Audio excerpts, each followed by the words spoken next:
Hello there, welcome to the Saroy channel, wherever you are in the world, and so much love to each and every one of you. How are you doing? I hope you're doing incredibly well. I'm doing great, thank you very much, and I'm so delighted you've joined me this evening for a fabulous story.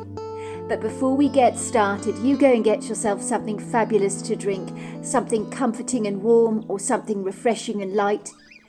So let's get started, shall we, with part one of our story tonight. Dear Sarah, and all your lovely listeners, Chloe could hear the familiar sound of her cack-handed mother, clamouring and clattering around clumsily in the downstairs kitchen, the loud, raucous racket of pots and pans being washed vigorously in the kitchen sink, by a smooth, pretty pair of hands that did not look like they were capable of inflicting much damage.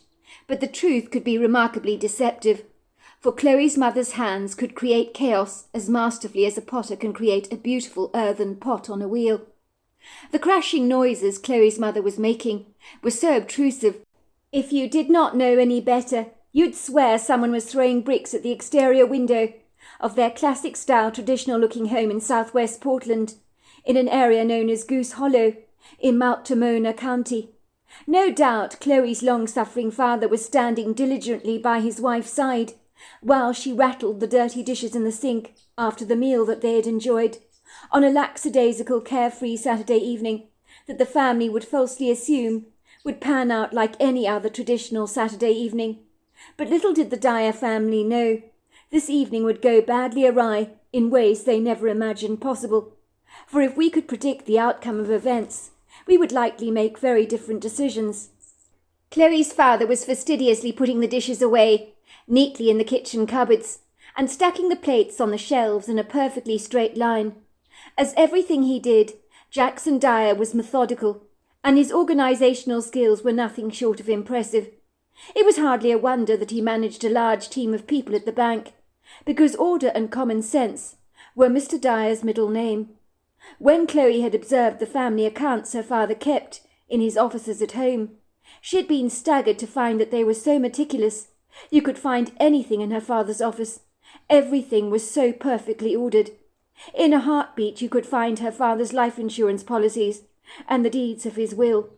And so it was enigmatic that such a punctilious man had married someone as disorganized as Chloe's mother was. But sometimes opposites attract. But you might say, what does a sunny day have in common with a spirited windstorm that can stir up much trouble in its wake? But against all the odds, Chloe's parents were very much in love, and got on together famously. Chloe's father had always said, "I don't want to be married to someone that reminds me of myself. Goodness gracious me!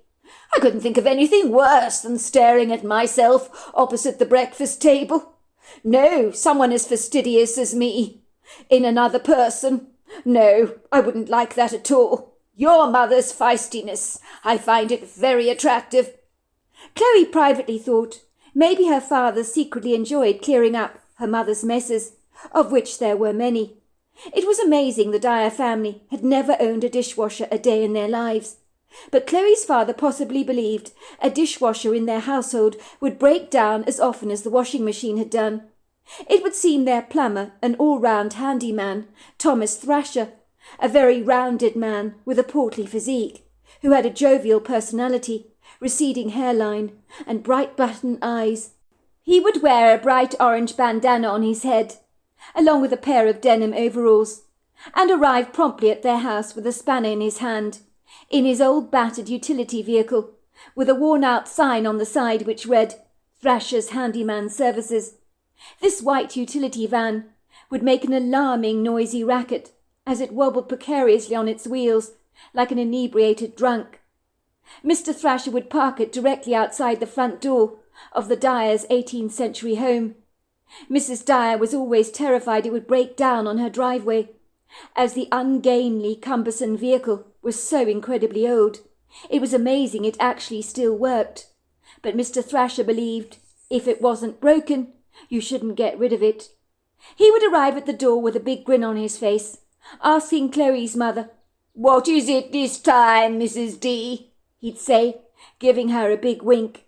Another hairpin of yours stuck in the washing machine. Chloe's mother would laugh, her loud musical laugh. You know what I'm like, Mr. Thrasher. I'm such a klutz. Really I am. She'd invite the good-natured plumber into the house. Apologetically, Mr. Thrasher would say, Don't apologize to me, Mrs. D. It's people like you that keep my business thriving. You're my quintessential favorite customer. If the truth be told, he might as well move into the Dyer household, as he was around so much that he was now becoming like part of the furniture. He was always fixing one problem after another, like loos clogged up with toilet paper, a blocked drain, a leaking faucet, and every time the washing machine was repaired, the villainous, treacherous culprit causing the damage was usually one of her mother's mischievous hairpins that had very naughtily got lodged into a pipe or something, but how it got there remained always a perennial mystery. It was hard to believe Chloe's mother, who was so delicate and petite, and as elegant as if she'd slipped out of a bandbox, was capable of leaving so much devastation in her wake, as if a team of unbridled bison had galloped across the kitchen floor.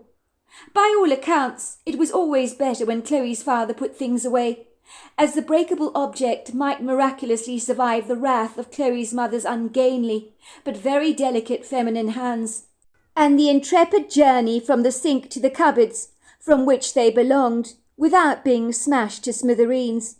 Chloe knew that her parents spent a great deal of money replacing broken china plates and cracked cups, but the one thing about Chloe's father, Mr. Dyer, he was a gentleman in every regard, and he never so much as complained about her mother's rough treatment of things, but instead described it as part of her charm. Chloe's conscientious father was punctiliously ordered and scrupulously methodical, working as a bank manager, and he liked everything to be particular, but knew when to keep his lips sealed to maintain the peace in the Dyer household, from years of learning to be tactful when he had to refuse an aspiring entrepreneur a bank loan, based on the fact he wasn't sure of the marketability of a product that he knew would more than likely fail. He had loathed seeing the bitter disappointment on people's faces when he'd turned them away. Sometimes he'd been subjected to the abuse of people, claiming he was being completely unreasonable, but he had to remind them he was representing the interests of the bank. So in his home life, Mr. Dyer was a very diplomatic and very tactful person. He knew better than to set the cat among the pigeons. Mr. Dyer would never dream of telling his wife that the kitchen looked like a bomb had hit it, which invariably it almost always did. Even Chloe was secretly appalled that her mother was capable of making so much mess. If Chloe's father was to say such things, her mother would literally fly off the handle and get quite reactive, and would probably throw a tea towel at her husband and say, "If it's so damn easy, then why don't you do it? You try cooking. It's not easy to cook without making a mess." She'd then go off, thundering into the bedroom, sulking, leaving Chloe and her father to clean up the mess behind her, and Chloe's father would turn that kitchen into a shiny new pin. The truth was, every time Chloe's father cooked, the surfaces would gleam and sparkle. There wouldn't be a dirty dish in sight. He still managed to produce an amazing, scrumptious meal. Sometimes his scrumptious dishes were much better than anything Chloe's mother could produce, for Mr. Dyer was not afraid to be experimental in the kitchen. "It's my job," he'd explain. "I have to do everything rigidly by the book at the bank. But here in the kitchen I can break loose ingeniously, throwing things together, producing masterpieces of my own." And he wasn't joking either. Chloe thought her father should start his own YouTube channel for dads who wanted to turn a simple plate of scrambled eggs into something very special. Chloe marvelled at how her dad could be so efficient. If the truth be told, Chloe was not much different to her mother.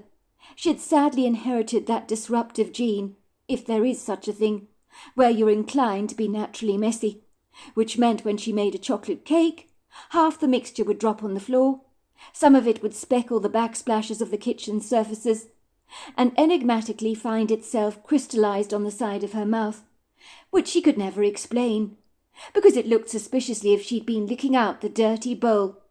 but Chloe would lightly deny she would ever do such a thing. Mother and daughter were like two birds of a feather.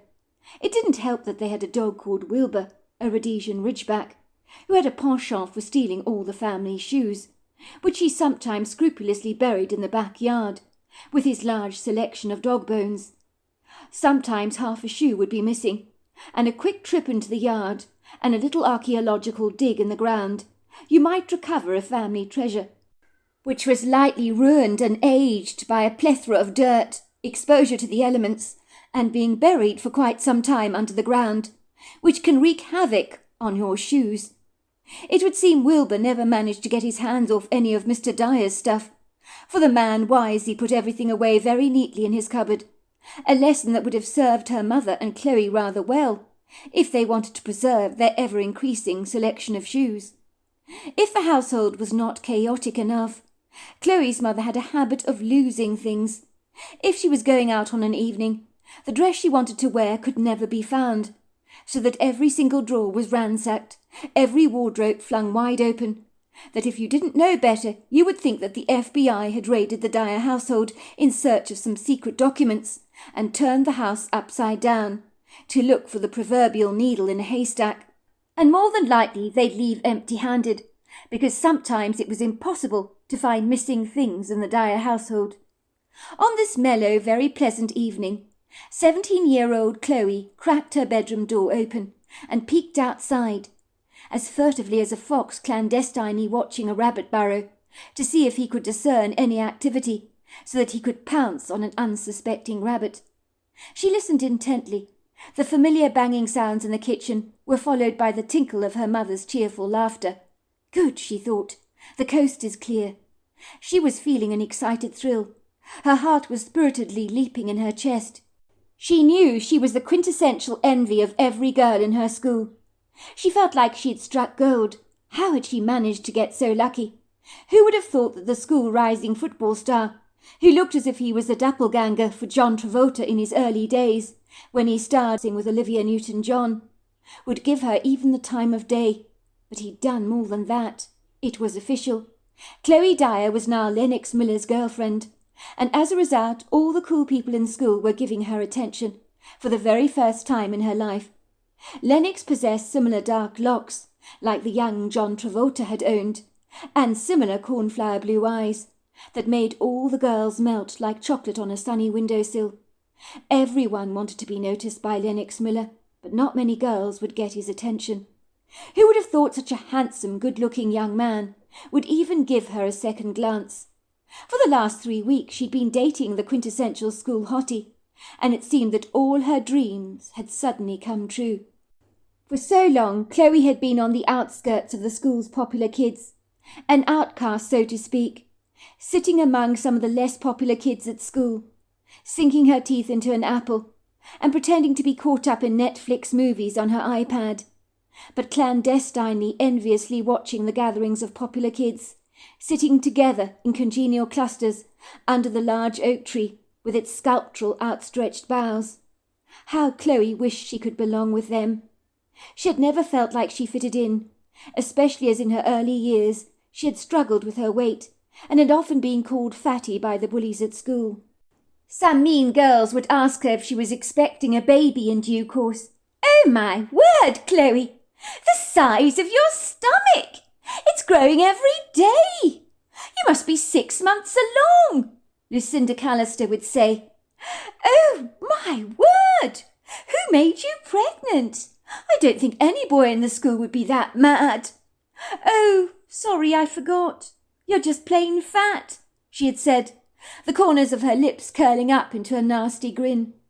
Chloe had looked at her blankly, fought back the tears of her humiliation, and trotted to the ladies' toilet, where she'd cried her little eyes out, swearing that when she got home she'd go on a very strict diet.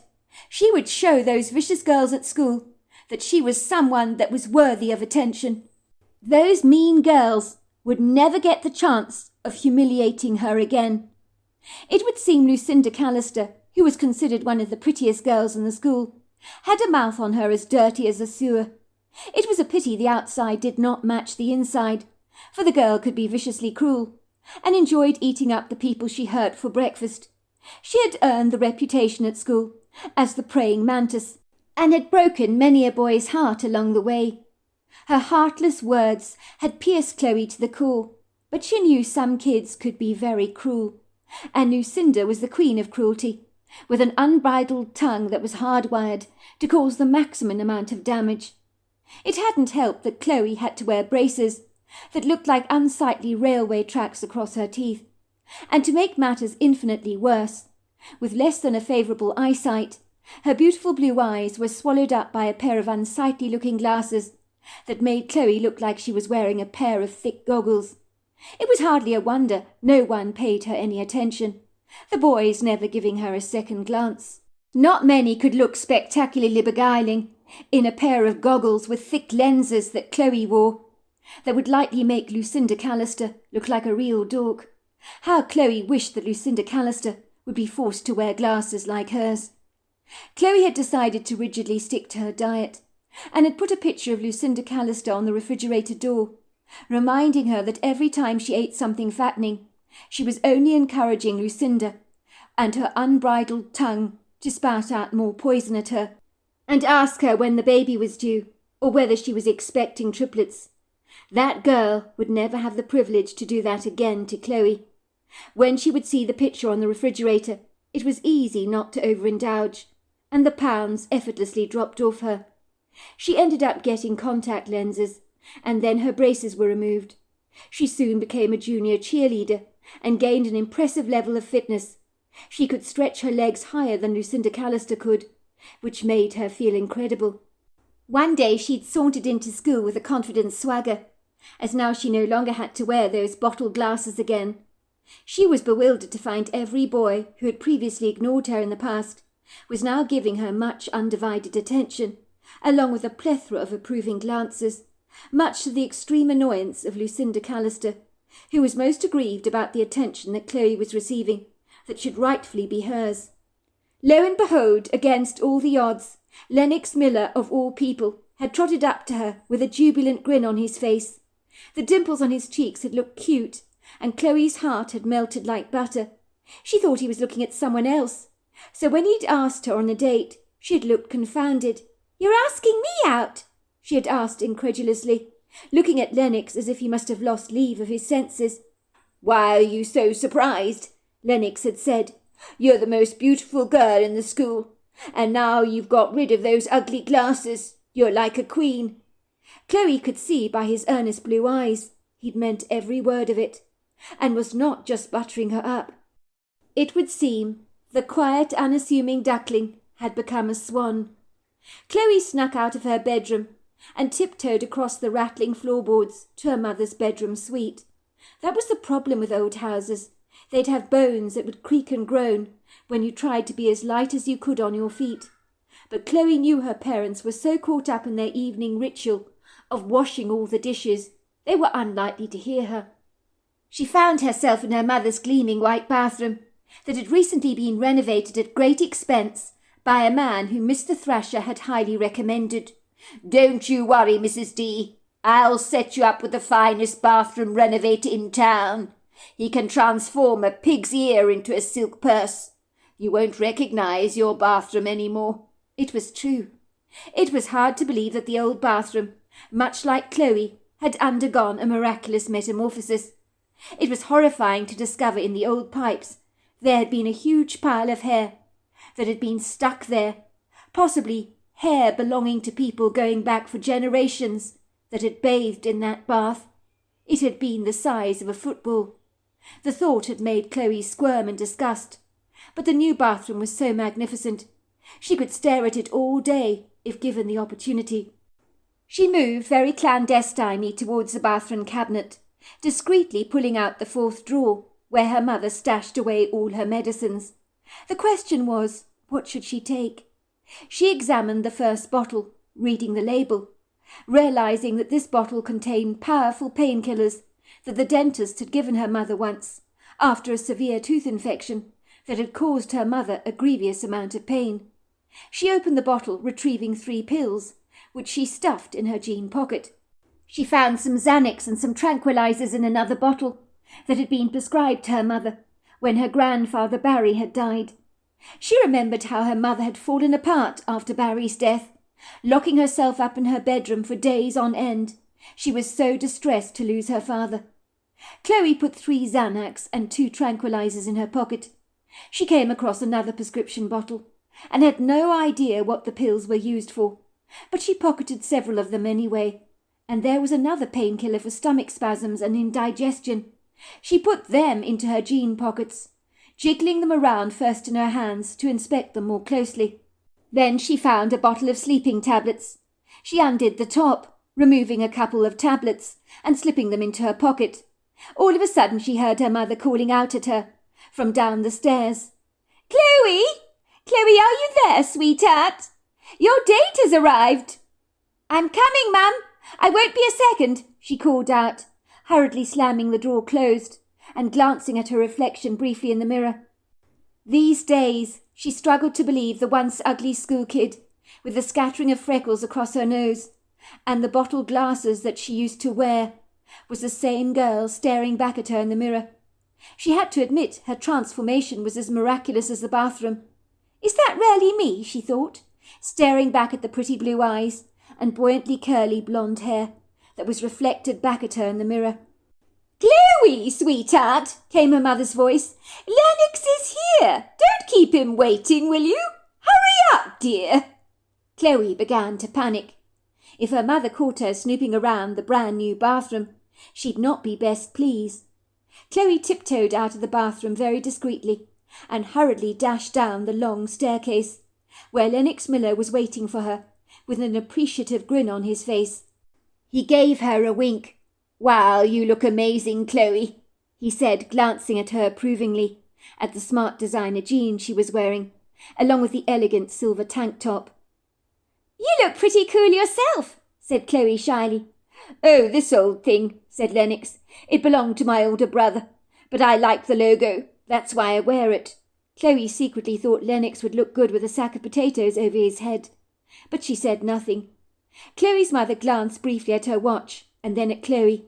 "When will you be back?" she asked her daughter. "I'll be back by 12 o'clock sharp," Chloe assured her mother. "The party lasts until midnight." "Well, take these keys, will you, dear? Let yourself in, and don't be noisy, because me and your father, we want to have an early night tonight. So take care not to make a huge rattle when you climb up the staircase." Wilbur the Rhodesian Ridgeback was enthusiastically bounding around Lennox and jumping up on his shirt. "I think Wilbur approves of the designer logo on your shirt," said Chloe, giggling.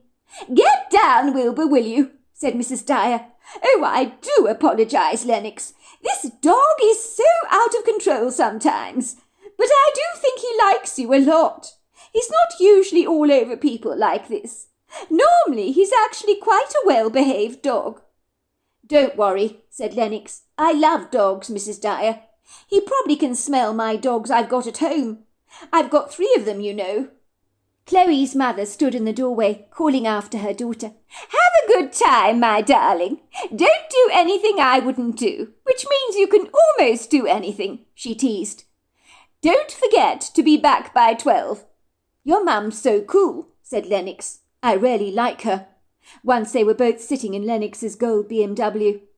"I now know where you get your good looks from, Chloe." "Thanks," she said, blushing. "So what did you get?" asked Lennox excitedly, looking at Chloe with an expectant expression on his face.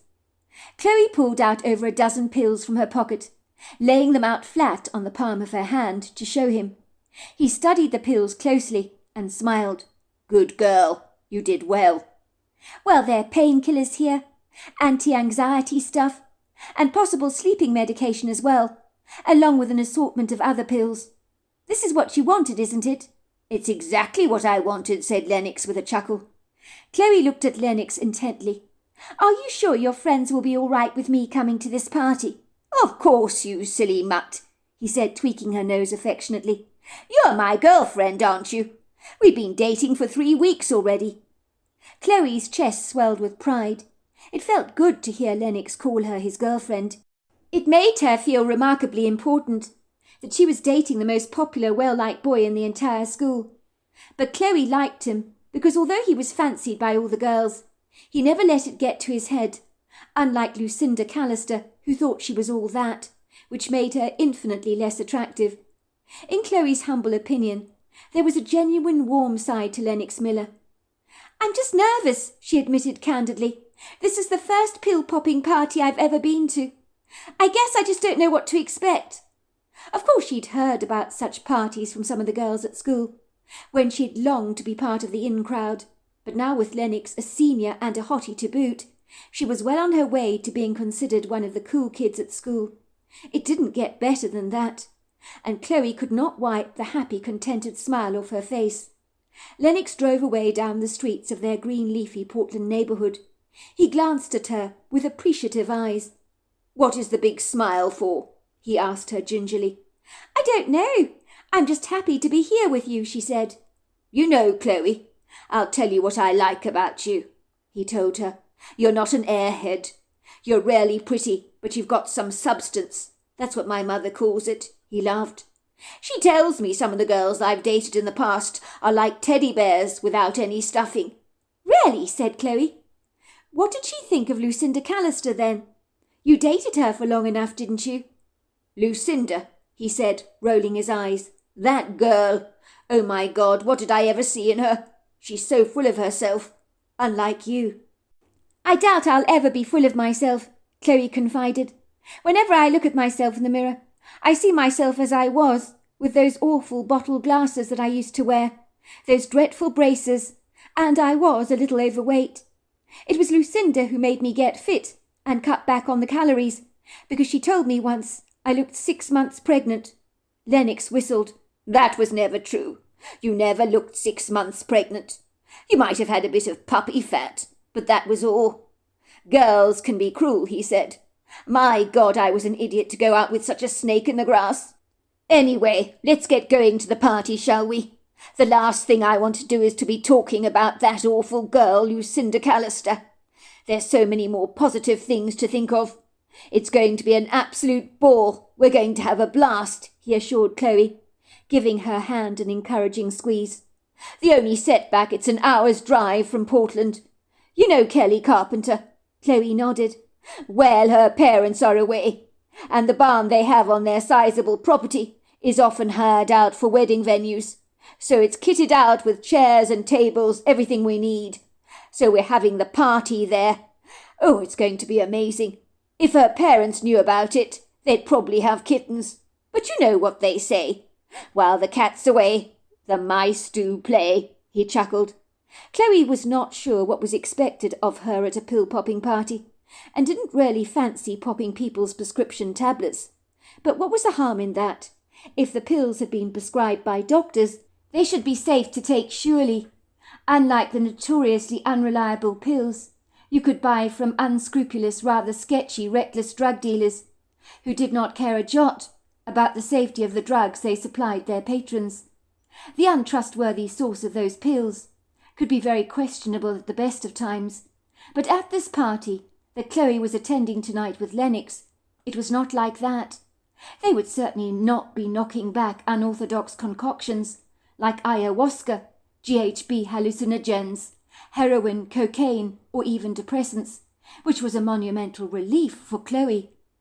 Lennox put on some music to entertain them in the car, and occasionally reached out his large hand to give her leg an encouraging squeeze.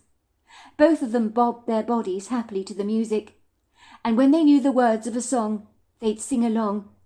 The female voice of the GPS directed them to turn left at the next 1,800 metres, and at the junction, and then to turn right again at the next stop sign. Soon they drifted along unfamiliar craggy roads, pitted with potholes that became rocky and tumultuous, as they abandoned the asphalt and embraced roads that were a lot more precarious to navigate, so that the gold BMW whipped up tiny stones in the roads that beat and scratched the undercarriage of the car, that wobbled and shook like a cranky, capricious old man. By all accounts they had 2 near misses, when on 2 separate occasions Lennox nearly ploughed straight into a deer with long antlers rocketing past the car at a furious speed, its dark eyes staring in at them, making Chloe recoil in horror. "They should warn drivers," said Lennox, sounding annoyed. that they're deer here crossing the roads. I dare say there's been a lot of roadkill along these roads, which would have been avoided if the authorities around here were a lot more scrupulous about warning people." It was a pretty night, Chloe had to admit that, although the weather could have been a lot more convivial. She always found in Portland that the summer could have so many false starts. It could be a bit like Montana in that regard. You could have 80-degree weather, and then it would sometimes drop to freezing. Some people said that the spring wasn't over yet, but all the trees had abandoned their blossoms and were wearing plentiful leaves, so Chloe was certain it was supposed to be summer. But even in the car she could feel the notable chill in the air, and was secretly wishing with all her heart that she'd brought a jacket along with her for the ride. She felt ever so slightly rattled, rather unnerved, about their near run-in with a deer, as if in some way it was an inauspicious warning sign about the evening that lay ahead of them, the script yet to be written. Did not bad things happen in threes? What could go wrong next, she thought. She shivered not with the cold, but with an ominous feeling that hung over her like an extra coat that she could not shake off, as if deep down in her gut she sensed something bad would happen. No, she was being silly, of course she was. But then again, was she? Even the infirmament was casting out its signs, like laying down the cards in a game of poker, and right now it didn't look like the night was dealing out a very good hand. The pearly moon that moments before had smiled down at them with a promising silvery shine was now ominously covered by a foggy cloud cover, and even the stars seemed to have recoiled by burying themselves beneath this misty veil. They travelled down these sequestered, unfriendly roads, where the light had grown significantly dimmer and the night much more tenebrific, with dark, ambiguous, very obscure shadows looming furtively through the trees, like disembodied ghosts. Even with Lennox by her side, Chloe felt terribly alone, as she tried desperately to sound upbeat when she talked to him, to iron away the looming sense of doubt that was holding her to ransom tonight, with a powerful sense of foreboding. As if Lennox could mind-read, he tried to lift the stony silence away, like a heavy stone, by lightening the mood.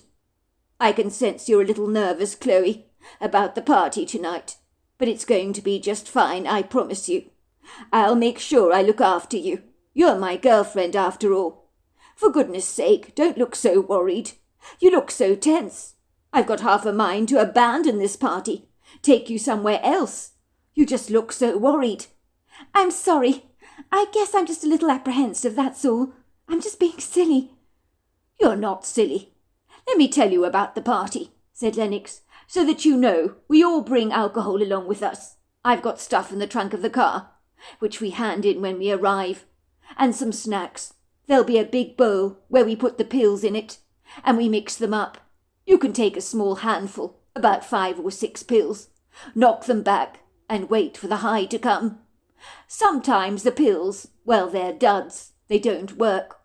But that's part of the fun, isn't it? You wait to see what happens." Soon they had arrived at the party, and Lennox parked his car next to many other impressive-looking cars. It was clear some of these teenagers had money, but among the congregations of cars were some more modest-looking vehicles that you might expect a teenager to own. There were groups of young people moving towards the renovated barn, all looking ebulliently excited about the evening that lay ahead. All were wearing trendy jeans, sneakers, and sweatshirts, and you could hear the pounding, throbbing music from the barn. Chloe knew that the DJ was a boy called Clark, who would provide all the music for the party. His father was a professional DJ, so he had all the right equipment and lighting, the quintessential ingredients for a great party. Lennox opened the car door for Chloe, and when the fresh air nudged her neck, she let out a cold shiver, and Lennox, on seeing how freezing she was, said to her, "It's a little nippy for summer, I'm afraid." He pulled out a jacket from the trunk of his car. "Here, put this on before you catch your death of cold." Chloe was so grateful to sink her arms in Lennox's oversized, very warm jacket that smelt of his aftershave, and she was grateful for its shielding warmth. Lennox grabbed an ice cooler rather gingerly in one hand, and together they walked hand in hand together to the party. The lively, effervescent, rather dynamic music was pumping away passionately through the night, charging the air with a peppery kinetic atmosphere, with a spirited frisky energy that seemed to invite people to dance and abandon all their inhibitions. People were becoming animated fast, liberally knocking back alcohol in plastic cups, and laughing, sometimes quite raucously. One jaunty woman was cackling like a witch. Then there on a central table was a large purple glass bowl, with a sign on the side which read, "The Lucky Dip, receive your free flight to the moon." People were adventurously helping themselves to medications, knocking them back like smarties, with no restraint. Chloe reluctantly took 4 pills, with a vacillating hesitancy, her fingers trembling, while she knocked the pills back with a cup of vodka and lemonade.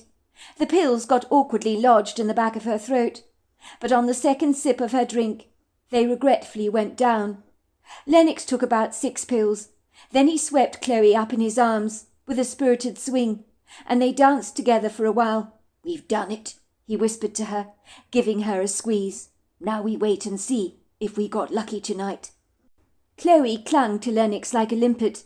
She was fearful about what she might be about to experience. So far the not knowing was no fun at all, and she clandestinely privately hoped that the pills she had taken were just duds. After about half an hour into the party, some people were violently sick, throwing up the contents of their stomach, so that the insufferable sickly stench in the barn was very oppressive and unwholesome. Others were so bladdered they were dancing around wildly, with their inhibitions thrown to the wind. One girl had flung off all her clothes and was dancing on a tabletop completely naked, as if she was in a stripper's bar, and some people were cheering her on. Another young man threw off his clothes, and the 2 of them were twirling around on the table unabashedly. Others were lying passed out, like people you often see in airport lounges. Before long, both Lennox and Chloe, holding hands, went to sit on an old haystack. There had been haystacks dotted and distributed all around the long room, covered with blankets and cushions. That was when Lennox told her he didn't feel so good. "My head is spinning a bit," he said. In a trice, Chloe found herself feeling very strange herself. She didn't like this party one bit, and wished with all her heart she could be at home. If this was people's idea of a good time, then they were as mad as hatters, for this was about as fun as sticking your head in a bowl of ice-cold water, or down the toilet. How could anyone describe this as fun? "I want to go home," she told Lennox pleadingly. Please take me home. I don't feel good either. My head is also spinning. I'm beginning to see stars." Lennox appeared almost comatose. He was unresponsive, lying back on the haystack, apathetically unmoving. "I want to go home, Lennox," she said, poking him. "Wake up, Lennox! Can you hear me? I don't feel good. I want to go home. I feel all wobbly and shaky. I'm scared, Lennox. I'm really scared. I'm not used to feeling like this. I can't feel my legs. Everything around me is spinning." Indeed, everything around her became ambiguously vague. People's dancing figures became obscure and contorted. Features lost definition. The darkness moved together in a long sweeping curtain that began to steal the light away from Chloe's eyes. And very suddenly, against the throb of the wild music and the excitable screams of inebriated people, Chloe blacked out. On several occasions she managed to wake up out of the hazy fog that surrounded her, like a dark wall hemming her in. She poked Lennox, trying to wake him up, but he was out cold, and didn't even appear to flinch. "Lennox, wake up! Please wake up!" she said, shaking him. But he failed to respond, and Chloe would drop away like a rose petal, falling onto the ground, and drift off into an alternative world. She kept slipping in and out of consciousness, unable to discern what was real and what was not. She floated between 2 worlds. At one point she heard hushed whispers and what seemed like a disembodied conversation, where the people appeared to be very overwrought, but it seemed so dreamlike, so surreal. She felt insouciant towards the impressions that were painted in her mind, for she seemed to be caught up on a cloud of apathetic dispassion. "What the hell are we going to do? He's bloody dead! He's bloody dead! I don't want to get into trouble. You have no idea what my parents are capable of doing to me. We have to get rid of this body. If my parents knew I'd hosted this party in the barn, they'd kill me. We need to do something." So there we are. That's the end of part 1 of our story. Part 2 is tomorrow night. I look forward to you joining me then. Until next time, goodbye and good night.